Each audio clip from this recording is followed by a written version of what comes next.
যাদবপুর কাণ্ড নিয়ে আক্রমণ শানিয়েছেন মেয়র ফিরহাদ হাকিম। তিনি বলছেন গুন্ডাবাজি চলেছে, যে কোনো বিজেপি রাজ্যে কি এটা করতে পারতো? যোগী রাজ্যে করলে হাড়গোড় ভেঙে দিত। এমনকি তিনি এটাও বলছেন যে কেন গাড়ি আটকাতে গেল, কেন এই পরিস্থিতি তৈরি হলো, প্রশ্ন তুলেছেন ফিরহাদ হাকিম।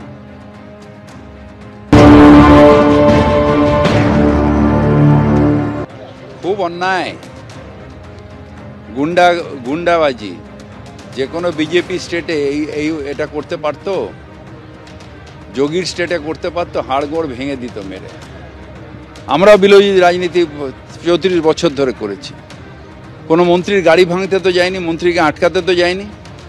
কেন গাড়ি আটকাতে গেল, সেই সময় ওই পরিস্থিতি কেন হলো?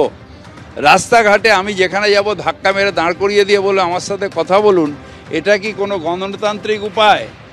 নিশ্চিতভাবে যে বাচ্চাটার লেগেছে, যে ছেলেটার, আমি অত্যন্ত দুঃখিত এবং আরোগ্য কামনা করি। কিন্তু ওই গাড়ির সামনে দৌড়তে দাম করে পড়ে গেল, ওটা হয় আমার যেহেতু মনে হয় গাড়ির কোনো একটা বাম্পার টাম্পার লেগে গিয়ে চোখে লেগেছে।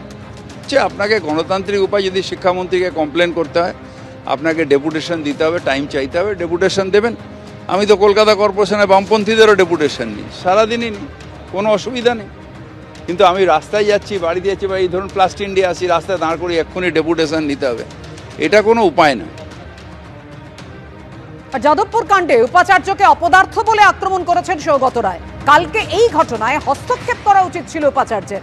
বিশ্ববিদ্যালয়ের মধ্যে এমন আবহ তৈরি করুন যেখানে বিভিন্ন মতাবলম্বীর মানুষ ঢুকতে পারে, যাতে তারা অপমানিত না হন।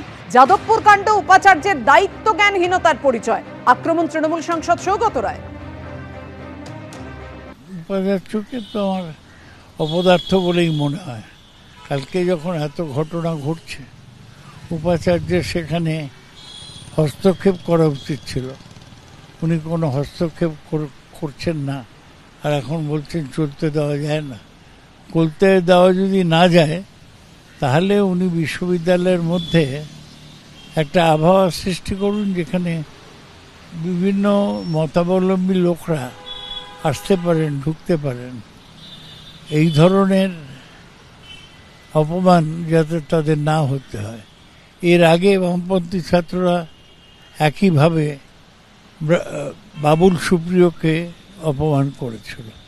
ওটা কি ওদের বাপের সম্পত্তি যাদবপুর বিশ্ববিদ্যালয়টা, যে যাকে যা ইচ্ছে যেরকম ইচ্ছে করবে? এটা বন্ধ হওয়া দরকার। ভূমিকা ঠিক নেই, একেবারেই ঠিক নেই, একেবারে ঠিক নেই। কিচ্ছু করেননি কালকে সারা সময় ধরে। ওকে কি সরিয়ে দেওয়া উচিত, আপনি কি বলবেন? না, সেটা আমি বলবো না। ওকে সরিয়ে দেওয়া উচিত কিনা সেটা সরকার বিবেচনা করবেন, শিক্ষামন্ত্রী বিবেচনা করবেন। কিন্তু আমি একজন বাইরের স্বাধীন নাগরিক হিসেবে, একজন সংসদ সদস্য হিসেবে মনে করি উপাচার্যের দায়িত্বজ্ঞানহীনতার পরিচয় পাওয়া গিয়েছে।